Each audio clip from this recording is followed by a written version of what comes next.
मेरा कोई नहीं है आपके सिवा।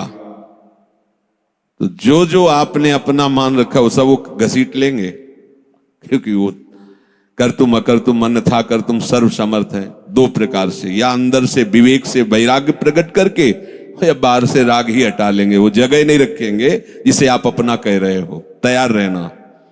और यदि वास्तविक हृदय से ऐसी बात आ जाए तो उसी समय वो महात्मा हो गया। उसी समय करो सत्य, सत्य माने तत्काल, क्षिप्रम भवति धर्मात्मा। उसी समय बहुत जल्दी वो महात्मा बन जाता है। कितना सुंदर सिद्धांत है। रहो न कबहू कतहू कछु मेरो अपनो काम। अब अपने लिए कोई कार्य नहीं रह गया है। अपने लिए कितना कार्य था कि संसार में कोई हमारा न रह जाए।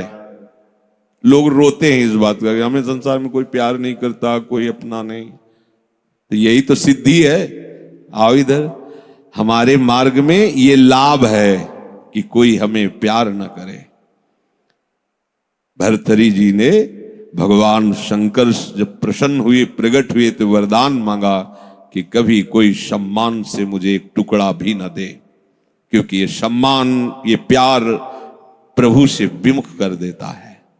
देखो हम जी तुम्हारे बिना जी नहीं सकते, तुम चले गए तो मेरा क्या होगा।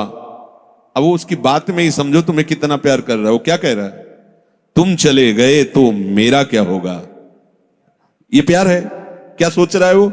मेरा क्या होगा। बस पकड़ लो, कोई तुम्हारा नहीं। कोई तुम्हें जो बहुत प्यार करता हो उसकी बात सुनना, उसमें आप अगर विवेक जागृत है तो उसमें गंध मिलेगी केवल स्वार्थ की, केवल स्वार्थ की। कहीं किसी कोने में तुम्हें प्यार नहीं मिलेगा। पूरी प्यार की जो स्वांग भरी वृत्ति है उसमें केवल स्वार्थ नृत्य कर रहा होगा, केवल वासना नृत्य कर रही होगी, केवल कामना का तांडव होगा। बस विवेक से देखना। अगर विवेक नहीं तो सब फंसे हुए तो उसी में है। प्रभु कह रहे हैं कि जब साधक भगवद आश्रय नहीं लेता तो कहीं ना कहीं उसके हृदय में भोक्ताव करता भाव बना रहता है, अहंकार के कारण। फिर वो विषयों का चिंतन करता है। बहुत ध्यान देने योग्य बात है। विषयों का भोग तो बाद की बात है। हमारी दुर्गति का प्रधान कारण विषय चिंतन है। इसीलिए भगवान ने कहा है कि जो मेरा चिंतन करता है निरंतर, उसके लिए मैं सुलभ हो जाता हूं। अनन्य चेता सततम यो माम स्मरति नित्य साहा तस्याहम सुलभा पार्थ। मैं उसके लिए सुलभ हो जाता हूं। अब यहां ध्यान देना है कि विषय क्रिया नहीं हुई, लेकिन केवल चिंतन आपके हृदय को बर्बाद कर देगा। इसलिए कहा गया कि एक क्षण भी भगवत चिंतन छूटा तो हानि हो गई। ऐसे संस्कार गलत अंदर डाल देगा, वो जलाते रहेंगे। मन जो है ना, ऐसी स्थिति पैदा कर देगा कि ये ज्ञान विज्ञान आपकी समझ में ही नहीं आएगा। ध्यायतु विषयान पुंसः। प्रभु का आश्रय ना लेने के कारण, प्रभु के परायण ना होने के कारण, निरंतर भगवत चिंतन ना होने के कारण जो अंतर होता है वो विषय चिंतन होता है। ध्यान देना। दीर्घकाल निरंतर सत्कार सेवितो दृढ़ भूमि। जब दीर्घकाल तक निरंतर भगवत चिंतन का अभ्यास किया जाता है तो दृढ़ भूमि वो इतना पक्का हो जाता है कि फिर आप छोड़ना भी चाहो तो नहीं छोड़ सकते। जैसे विषयी पुरुष भले कहीं भागवतिक स्थान में भी बैठा हो पर वो अपना ही दृश्य देखेगा, अपना ही चिंतन करेगा। ऐसे भागवतिक पुरुष भले ही वो विषय प्रपंच में बैठा हो लेकिन वो अपना ही दृश्य देखेगा, अपना ही चिंतन करेगा। तो जो भगवत परायण नहीं होते, प्रभु का निरंतर चिंतन नहीं करते, उनका विषय चिंतन ही होता है। वो विषय चिंतन ही करता है ऐसा नहीं कह रहे। स्वाभाविक होता है विषय चिंतन उससे, क्योंकि भगवत परायण नहीं है, निरंतर भगवत भजन का अभ्यास नहीं किया तो होगा क्या? विषयों को भोगता रहा है। उसी कर्तृत्व भोक्तत्व भाव का चिंतन होता रहता है। ये बहुत खतरनाक स्थिति, प्रायः इसी स्थिति में पूरा संसार है। बैठे बैठे बस वही चल रहा है, ये किया वो करूंगा, ऐसा बना लिया वैसा बना लूंगा, अब इतना ऐसा हो जाए फिर वैसा हो, और ये सब का सोचते सोचते काल आ गया, मृत्यु, शरीर छूटा। अब जो सोच रहा था, जो सोचा उसके परिणाम से दूसरी योनि मिली, बस यही चक्र चल रहा है। जब ये प्रभु का चिंतन करता है तो संसार का चिंतन जो स्वाभाविक होता रहता था अब हो तो रहा है। देखो ना, जैसे हम नाम जप करते हैं, भगवत चिंतन की चेष्टा करते हैं तो बड़ी जोर से गंदगी आती है। ये सबका अनुभव है जो भजन करते हैं, बड़ी जोर से, जैसे कि दरिया में उफान आ गया हो, एक से एक गंदी से गंदी, मतलब जो आपको भी लगेगा कि यार ऐसी बात कैसे हो सकती है, बिल्कुल घृणित। वो आराध्य देव पर घृणित भाव, वो अपने गुरुदेव पर घृणित भाव, वो कुछ भी डरना नहीं, समझना ये आपके, तो आपको लगेगा कि कितना नीच हूं, कितना गंदा हूं, क्या क्या सोच रहा हूं, कैसे, मतलब कुछ नहीं, समझना बिल्कुल तटस्थ भूमिका होनी चाहिए। मैं थोड़ी सोच रहा हूं ये सब गंदी नाली के कीड़े की तरह मन इंद्रिया भोगों में रहे, अभी गंदगी फेंक रहे, बिल्कुल तटस्थ। अरे मैं प्रियाजू के लिए क्या सोच रहा हूं, मैं लालजू के लिए क्या सोच रहा हूं, और मैं गुरुदेव के लिए क्या, बिल्कुल नहीं। ये बेईमान लोग हैं, ये हमको भयभीत करेंगे, हमारी निष्ठा बिगाड़ेंगे, हमारा भाव बिगाड़ेंगे, बिल्कुल नहीं मानना। ये हम बहुत खूब अनुभूत सोची समझी बात कह रहे, खूब साधकों से मिली हुई बात। ये अपने आराध्य देव पर ही गलत भाव कर लेगा, ये अपने गुरुदेव पर भी गलत भाव कर लेगा। आपको डरना नहीं है, ये किसी भी तरह से आपको हटाना चाहता है। जहां आप भगवत चिंतन में लगे, अब भगवत चिंतन आपके हृदय में आए हुए या बसे हुए या पुराने संस्कार सब मिटाएगा। बिल्कुल आपको चिंता नहीं करनी, बस चलने दो, नाम कीर्तन, नाम जप, मंत्र जप, वाणी चिंतन, चलने दो, सेवा। ये जितनी गंदगी, बस चुप रहो, देखते रहो, उबने की जरूरत नहीं, खिन्न नहीं होना, ना हर्षित होना है, दोनों बात समझ। खिन्न हो गए तो वो टिक जाएगा, ऐसा क्यों नहीं है, उसमें गंदगी जब धुलाई हो रही तो निकलेगी सब बाहर, शांत एकदम। बहुत गंभीर होना चाहिए उपासक, इस स्थिति वाले को एकदम घबराना नहीं चाहिए। वो फिर अच्छी बातें भी डालता है जो संसार में सुखद मानी जाती है, उसमें आपको हर्षित नहीं होना, तटस्थ। यहां तक कि वो भागवतिक बातें भी डालेगा तो आपको भी गंभीर रहना है, क्योंकि वो थोड़ी देर जब समझ गया कि ये भागवतिक बात को सुनता है, तो जहां भागवतिक बात दी आप सुनने लगे तो अपनी पेशगी कर देगा, आप समझ ही नहीं पाओगे, दस्तखत करवा लेगा। बहुत चतुर है, इसीलिए सबसे बड़ा चतुर सृष्टि में कौन है, रामाय भजते चतुर नर, उसे सुजान कहा गया है, क्योंकि इन सब चतुरों को भी काबू में करने की सामर्थ्य भगवान नाम जापक में है। एक एक हरकत वो मन की देखता रहता है, एक एक हरकत, छोटी सी छोटी उसकी चेष्टा। अच्छा समझ में आ रहा है, ठीक, कुछ नहीं, कोई नहीं बिगाड़ सकता, बस आप झुकना नहीं इस पे। बाहर की बात नहीं कह रहे, यहां की बात। आप उदास मत होना, आप निराश मत होना, और आप इनके आगे झुकना नहीं, दुष्टों के समुदाय के आगे। एक से एक पेशगी देंगे, आपको निराश करने की चेष्टा करेंगे, आपको ऐसा कर देंगे कि लगेगा भी इस भोग के बिना तो हम जी नहीं सकते, अब ये भोग भोग ले, फिर भगवान मिले या ना मिले। झुकना मत इनके आगे, ये दुष्ट प्रवृत्तियां आपको रौंदने की चेष्टा कर, और आप तभी नहीं झुकेंगे जब मत परायणा भगवदास। अगर भगवदास तरेरी तो बातें बोलते रहो, कुछ नहीं होने वाला, वो अपने आप वहीं आपको आकर्षित कर लेंगे। तो जो भगवद आश्रय छोड़ चुका है और संसार का आश्रय लिए है, तो चाहे जितनी चतुराई करे, संसार का ही चिंतन होगा। और संसार का चिंतन है विषयों का चिंतन, और विषयों का चिंतन है दुर्गति। स्पष्ट समझ लीजिए, क्योंकि विषय चिंतन में राग प्रियता आसक्ति पैदा होती है।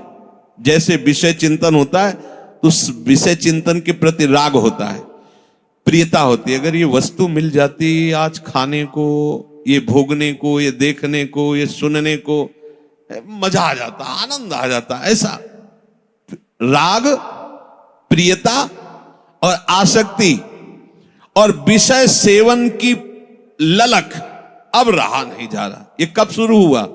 विषय चिंतन से। ध्यान रखना, ध्यायतो विषयान पुंसः संगस्तेषुपजायते। विषयों का ध्यान करने से, चिंतन करने से विषय संग अर्थात आसक्ति उसके हृदय में प्रकट होती है। अब तो रहा नहीं जा रहा, अब वो भटक रहा है, क्या करूं, कैसे करूं, कहां वो पाऊं, ललक रहा है अंदर। बड़ी दुर्गति की ये स्थिति होती है। प्रायः हर साधक इस आग से जल करके आगे निकलता है। आग बुझाने की चेष्टा मत करना। इसमें अगर आपने थोड़ी भी बैलेंस बनाने की कोशिश की तो मार्ग छूट जाएगा। इस आग से ही निकलना है, पक्का तय करो। आग को बुझा करके निकलना है, कभी नहीं, निकल ही नहीं सकते। और जब आप इस आग में कूदोगे तो ये आग जलाएगी नहीं, चंदन हो जाएगी। बाहर से तुम्हें लपटें दिखाई देंगी और जब अंदर प्रवेश करोगे कि हे प्रभु आपके लिए मैं जलूंगा, तो कहीं भी धुआं भी प्रवेश नहीं हुआ विभीषण के घर में। पूरी लंका राख हो गई, एक विभीषण कर गृह नाय। पूरा संसार जल रहा है, कामाग्नि, क्रोधाग्नि, लोभ, लेकिन भक्तों के हृदय में उसका धुआं भी प्रवेश नहीं करता, क्योंकि वहां भगवान का आश्रय है। विषयों का सेवन शरीर से भी ज्यादा घातक है मानसिक सेवन। समझना, साधक क्या समझता है कि मैंने कोई क्रिया तो की नहीं, अच्छा बहुत चतुर है, मानसिक पाप लगता नहीं। कलिकर एक पुनीत प्रतापा, मानस पुण्य होए और नहीं पापा। ओ बैठे बैठे बस, गलत बात समझिए। शारीरिक सेवन से ज्यादा गंदगी पैदा होती मानसिक चिंतन से। शारीरिक सेवन से उतना सुखासक्ति नहीं पैदा होती जितनी मानसिक चिंतन से। देखना खुद, जब ये मन आपको किसी भोग के लिए आकर्षित कर रहा हो तब देखना कैसा वो सुख देता है, और जब आप उसी भोग को भोग रहे होंगे तब देखना फिर लगता है कि वो तो जो चिंतन में था वो तो समझो शारीरिक क्रिया से ज्यादा घातक मलिनता पैदा करता है मानसिक भोगों का संयोग। उसमें विषयों की विशेष आसक्ति पैदा हो जाती है। वो ऐसी प्रियता होती कि बार बार हृदय को चूर चूर करती रहती है। तब देखो ना संसारिक पुरुषों को, देखो ना, अब वो विषय सेवन करे चाहे ना करे, विषय राग उसका नाश कर चुका। ये बहुत समझने की बात है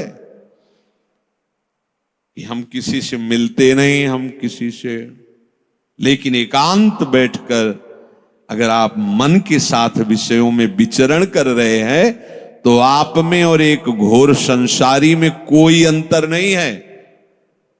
संसारी को तो एक दैन्यता भी रहती कि मैं बड़ा नीच हूं, कामी हूं, और अपने अंदर एक अहंकार रहता है कि मैं बैरागी हूं, मैं महात्मा हूं। समझते रहे ना, शरीर से क्रिया नहीं हुई पर मानसिक आप उसका संयोग सुख चिंतन के द्वारा, तो आप बहुत मलिन हो रहे हैं, आप अपना बहुत बुरी तरह से पतन कर रहे हैं। ये भगवत वाणी है। तो होता है ना स्वाभाविक, उसमें हम क्या कर सकते हैं? उसमें नाम जप कर सकते हैं आप, वही तो डिलीट करेगा, चतुराई नहीं। कई बार सत्संग में कहा, कुछ भी चल रहा है अंदर, मन फेंक रहा है, राधा राधा राधा राधा, ये जो आपका राधा राधा चल रहा है ना, एक भी चाल उसकी नहीं चलने देगा। वो चाहे जो विषय सेवन की बात, विषय सुख की, बार बार राधा, तो वो जलाएगा तुमको। बंद करो ये राधा नाम, पहले हम जो पेश कर रहे हैं उसमें तन्मय हो, बस आप छोड़ना नहीं तो हानि हरिवंश के नाम अंतर परे। कहे हनुमंत विपत्ति प्रभु सोई, जब तो सुमिरन, यही विपत्ति फंसा देगा। अरे बहुत विचित्र है, ये बहुत विचित्र है। लड़खड़ा कर कदम वहीं खड़े हो जाएंगे जहां चिंतन चल रहा है। बहुत घृणित मन की ये चिंतन वाली वृत्ति आपको क्रिया में उतार देगी, आप रुक नहीं पाएंगे। संगात संजायते कामः, जब आप विषयों का ध्यान दीजिए। ध्यायतो विषयान पुंसः, ये होगा, सबके होता है। जब लोग बात अरे हम तो समझते नहीं थे, ये काम ही है, आश्चर्य की बात है, कोई आश्चर्य की बात नहीं। हां, ये आश्चर्य की बात की ब्रह्मचारी है, ये आश्चर्य की बात है। ऐसे सृष्टि में और ये ब्रह्मचर्य, अब प्रणाम की बात है। ये आश्चर्य, कामी वो कोई आश्चर्य की बात नहीं। कोई भी हो, यहां से लेकर ऊपर तक, ब्रह्मलोक तक, कोई भी हो, कहीं भी, इसी का तो शासन है, इसी का तो राज्य है, और सब इसी संकल्प काम से ही पैदा हुए। कोई अगर ये कहे कि सब व्यर्थ की बात है, अगर कोई बचा है तो लाडली लाल के चरणों की ठसक में जो बैठा हुआ उनके चिंतन में है। अब कहीं गुंजाइश ही नहीं कोई। और अगर वो भी थोड़ी देर के लिए भी विषय चिंतन करेगा तो थोड़ी देर के लिए रौंदा जाएगा, ध्यान रखना। इसीलिए है दीर्घकाल निरंतर सत्कार सेवितो, दीर्घ काल तक आदर पूर्वक निरंतर भजन परायण रहो। जगह ही नहीं रह गई, सब डिलीट, सब खत्म हो गया। आप देखना, नाच पड़ोगे। जैसे जैसे आपकी निष्कामता बढ़ती जाएगी वैसे वैसे मतवालापन, ऐसा जैसे कोई मदिरा पिए हो और झूमता हुआ चल रहा है, उसको कुछ नजर नहीं आ रहा। ऐसे ही नाम की मादकता जब चढ़ती है, मस्त हो जाओगे। ये बड़े बड़े महात्माओं ने पिया है, इस नाम का रसाशोपान किया है, रूप रसाशोपान किया है। जैसी तरिवंश निकट दासी जन लोचन चसक रसासो घटकत। जब आपका विषय चिंतन चल रहा है, यदि नाम नहीं चल रहा तो खतरे में अपने को डाल रहे हो, और नाम चल रहा है तो तुम्हें परेशान होने की जरूरत नहीं हो, कुछ नहीं कर पाएगा, कुछ नहीं।